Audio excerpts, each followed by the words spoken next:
Love Island Season 7 proves we can never escape from our political reality. This season, more so than in seasons past, has shown some major flaws in the imagined utopia of reality TV. In Cathy Park Hong's autobiographical collection of essays, Minor Feelings, she explains that patiently educating a clueless white person about race is draining. It takes all your powers of persuasion. Because it's more than a chat about race. It's ontological.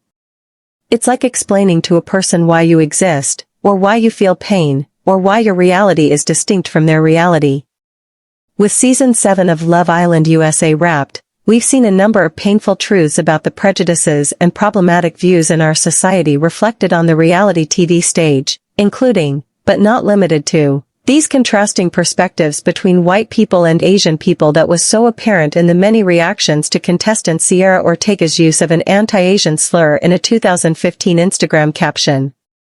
As Hong elicits, Asian people have often had their feelings diminished and made to accept that racism against them is normalized, so when Ortega was removed from the show following the resurfacing of her Instagram posts with the slur, I admit I was surprised.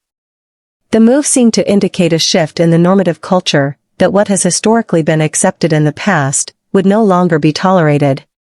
For once, the Asian community was validated in their experiences of racism, the kind that is often reduced to a casual form, the pulling back of eyelids, the mocking of a native language, and of course, getting called a slur that has its origin in targeting Chinese people during the Chinese Exclusion Act, the first U.S. law to restrict immigration based on nationality.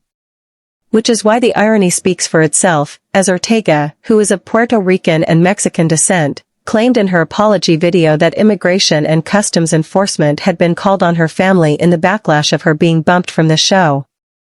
I had no idea that the word held as much pain, as much harm, and came with the history that it did, or I never would have used it, Ortega said. I had no ill intention when I was using it.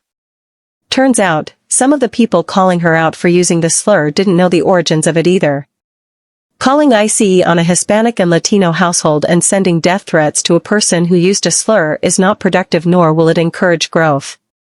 Both cases, the use of an ethnic slur and the threat of deportation, are anti-immigrant sentiments that feed into the same type of hate and racism that plagues so much of our society.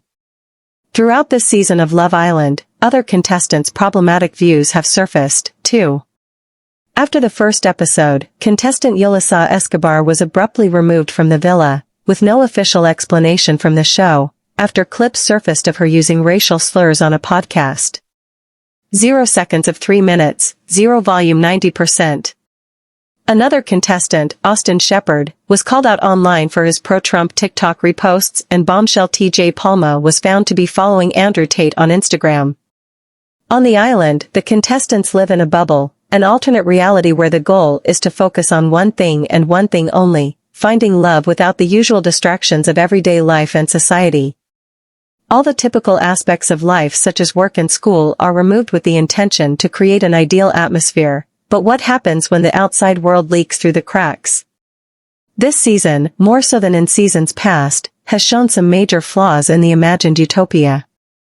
After contestant Hannah Fields was voted off in episode 18, she was asked on a podcast why she didn't explore a connection with TJ, to which she responded, "I can kind of clock when me and somebody have different opinions on things that I just don't waver on, and I knew there was multiple people that were like that." Many fans interpreted this to mean that they differed in political views. While there is no official rule that contestants are not allowed to talk about politics, if these conversations are happening, they are certainly not being aired. There was another, more subtle instance in which the complexities of politics presented themselves in the show. During this Stand on Business challenge, Amaya Espinal, one of this season's winners, was verbally berated by Shepard and 2 other male contestants, before contestant Brian Arenales stood up for her. Shepard, a 26-year-old pool technician, said, "Do you not understand what a chance to air stuff out is? A moment that any minority can identify as a microaggression from a mile away." It was her future partner, Arenales, who ended up defending her. Coming from a Hispanic household, calling someone babe, mi amor, that's just how we talk. The Boston, more specifically, Everett, native demonstrated a level of cultural humility that was previously missing on the show. This was a defining moment in the season, in which viewers finally saw two contestants connect on more than just a physical level for once. Reality shows are often perceived to be a form of mindless entertainment, which usually includes a passive agreement to avoid politics. People like to consume shows like Love Island because they aren't intellectually demanding.